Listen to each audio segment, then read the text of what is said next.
The new ban list is right around the corner, so it's now a better time than ever to start speculating what the future ban list might look like.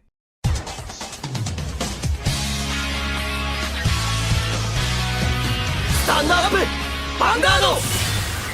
Hey Cardfighters, welcome back to another interesting discussion video. Today we're gonna discuss what the potential ban list might look like if we're going to get one, and I hope we're going to get a new one, that they're not going to pull the same prank they did last year. I talked about it in my previous video that I did today, the top 5 biggest screw-ups of Bushiroad. And yeah, there are a lot of things that we can talk about and discuss. Seeing as there are a lot of new cards in the pool, we also have the results of Worlds that ended this weekend. And there's a lot of interesting things to talk about, so let's jump right into the things. I'm gonna discuss first about what potential can change for Standard, and then we're gonna turn around and talk about Premium. And this is going to be the very first time that I'm going to tackle a Premium subject, so it might be interesting to see where this goes, and maybe in the future I'm gonna do more Premium related topics. Alright, first off we're gonna talk about Standard, and the first thing that can come to mind is Waterfall. And I already talked about Waterfall in not so long ago in a video that I talked about bad game design, or bad card design in particular, and I discussed Waterfall for that example. To be honest, I don't think we're gonna see a hit on Waterfall just yet, as it's the only thing that Kagero has to keep itself alive currently, as they have any good cards or good boss monsters to rely on. Besides Waterfall, they have Dragonic Overlord, but Dragonic Overlord gets hard countered by any kind of perfect guard, either be it a protect marker or just a draw trigger PG that Force and Axel has access to, as seen as its only pressure comes from hitting the Vanguard. So I don't think they're gonna hit Waterfall just yet. But what I can see happening is when we get the new Kagero support later this year, that maybe the new Overlord, if they're gonna get a new Overlord card, is going to be on the same power level or a little bit weaker or more specific than Waterfall, and to have more incentive to run that card, they might limit Waterfall. It can happen. I'm not saying that it will happen, but it's a possibility. But for this ban list that we're going to get tomorrow, I'm not seeing it that Waterfall is going to be hit. The other thing that we can talk about is Oracle Think Tank, as Oracle Think Tank has been dominating the top since the beginning of the reboot. They have been dominating ever since and still are a little bit present in the top tiers decks, but I'm honestly thinking that we're not gonna see a hit on Oracle Think Tank anymore, as seen as now that more decks are out in the current format, it's looking like that Oracle Think Tank has just found its place as a top tier deck, but not as oppressive as it used to be, as seen as they have a lot more competitors and predators against the deck in the current system. And it's really prevalent, as seen with Great Nature is doing pretty well.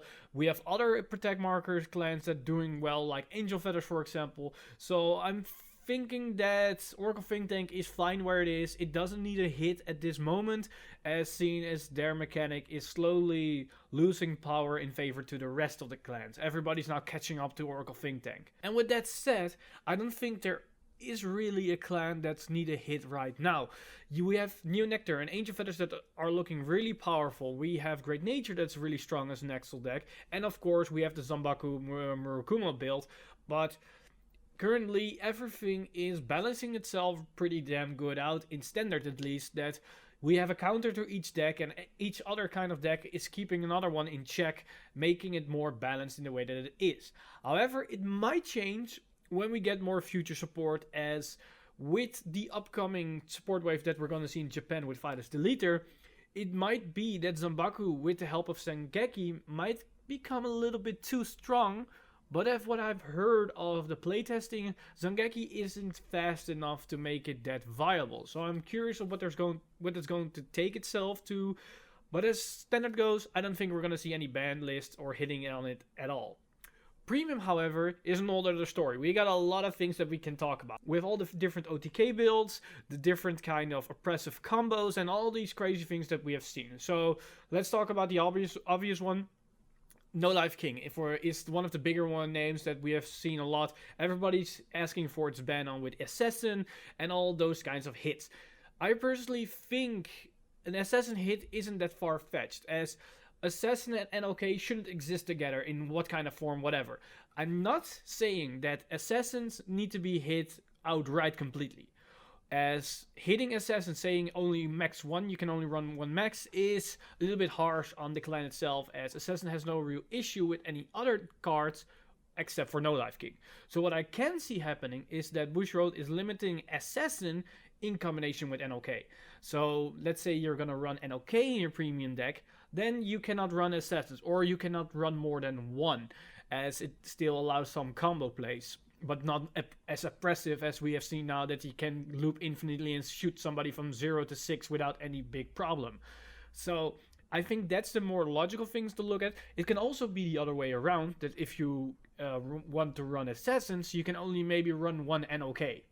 As I think if you're limited to only 1 NOK, that can also pretty hurt the deck very hard, as seen as if you're not getting it to hand and you soul charge with 1, that might be really tough to recover from that, unless you're running other specific cards that can fetch cards from the soul, but that will probably lower the success rate of your deck if you're doing that. But it depends on how Bushiroad's gonna look at it. I think hitting assassin is a lot better, but I'm not thinking they should hit assassin in general, as it might hurt other potential Dark Regulars decks that can benefit from assassin, but not in the oppressive kind of way that NOK does.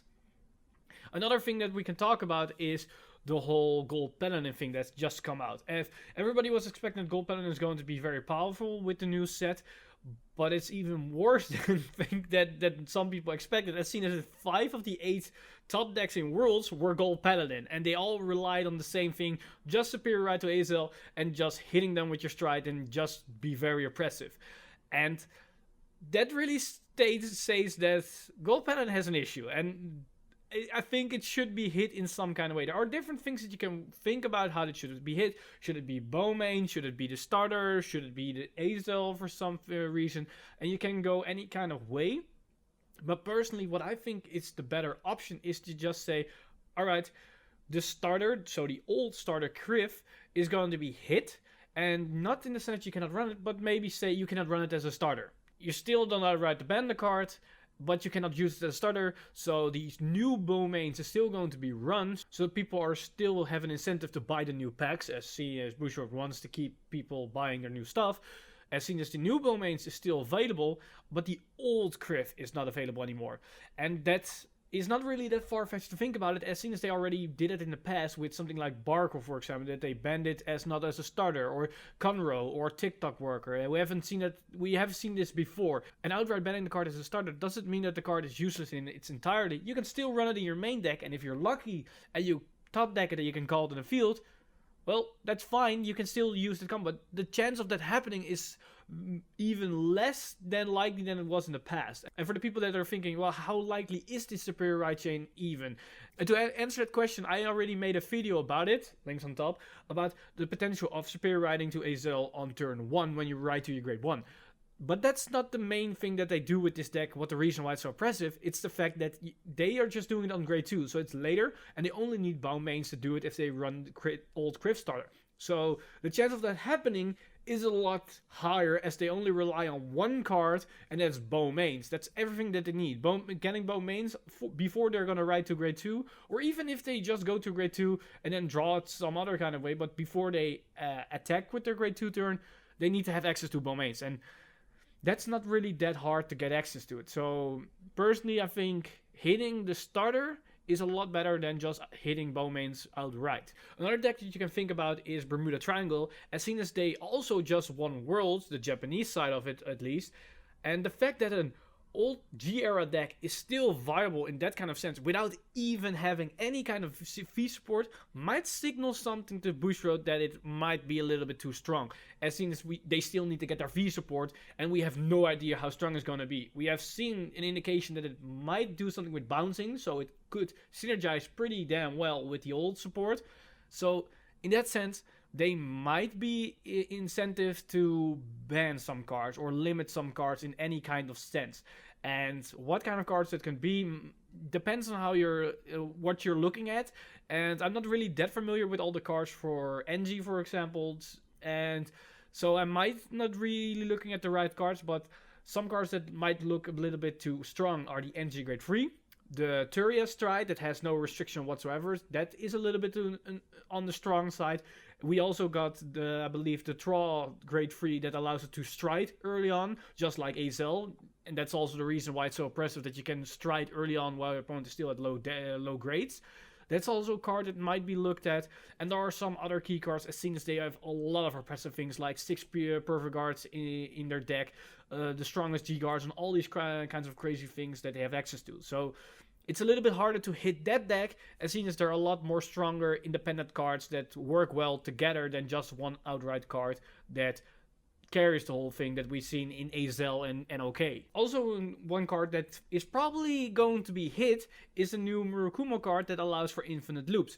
However, it's a little bit tricky to see what's going to be hit, as seen as it allows for multiple kinds of loops. So probably the card itself is going to be hit in premium. That it's in standard is fine, as seen as in standard it doesn't generate an infinite loop, but in premium it does. So maybe it's just going to be banned outright, or in some kind of limitation, but I'm not really that familiar with the infinite loop, that I don't know how, if limited to 1 might stop it, but at least in some kind of a form it might be even stated that you cannot play it in combination with the other cards. That can also be the case, but I am very certain that that thing is going to be hit, as seen as Bushroad's first priority on hitting things is infinite loops.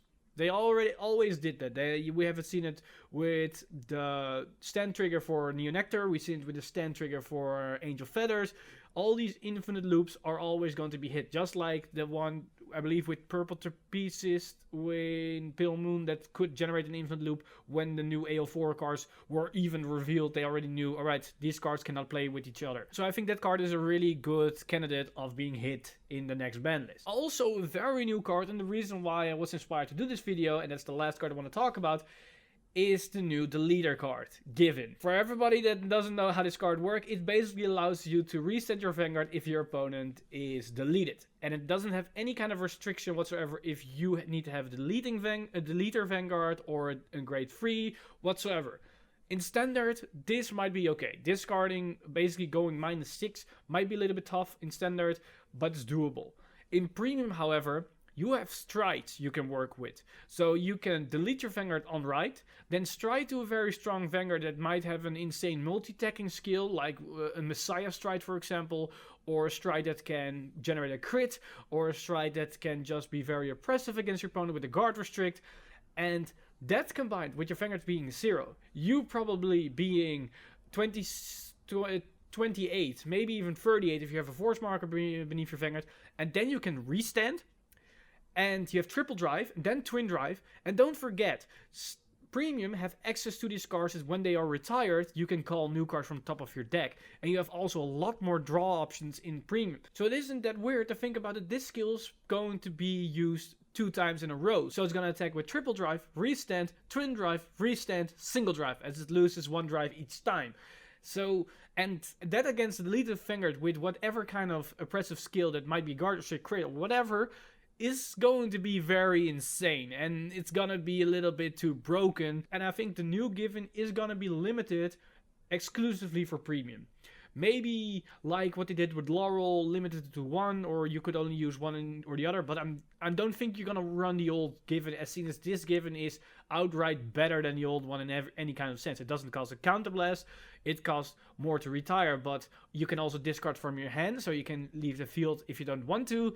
And it doesn't need to retire itself, and it isn't a once per turn skill, and it also allows you to restand stride units. So I think that card is going to be hit for premium as well, to maybe a limit 2 or a limit 1, as putting 4 in a deck might be a little bit too busted for the leaders.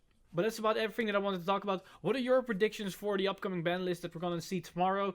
There are a lot of things that we can go over, and one card that I haven't talked about is Gize, but the reason that I don't think that Gize is going to be hit is because of all the promotional work that's putting out with the upcoming tournament. So I don't think Gize is going to be hit, as this list isn't my personal wish list. It's not like I wish these cards are banned, but these cards are what I think are probably going to be hit or banned in some kind of way.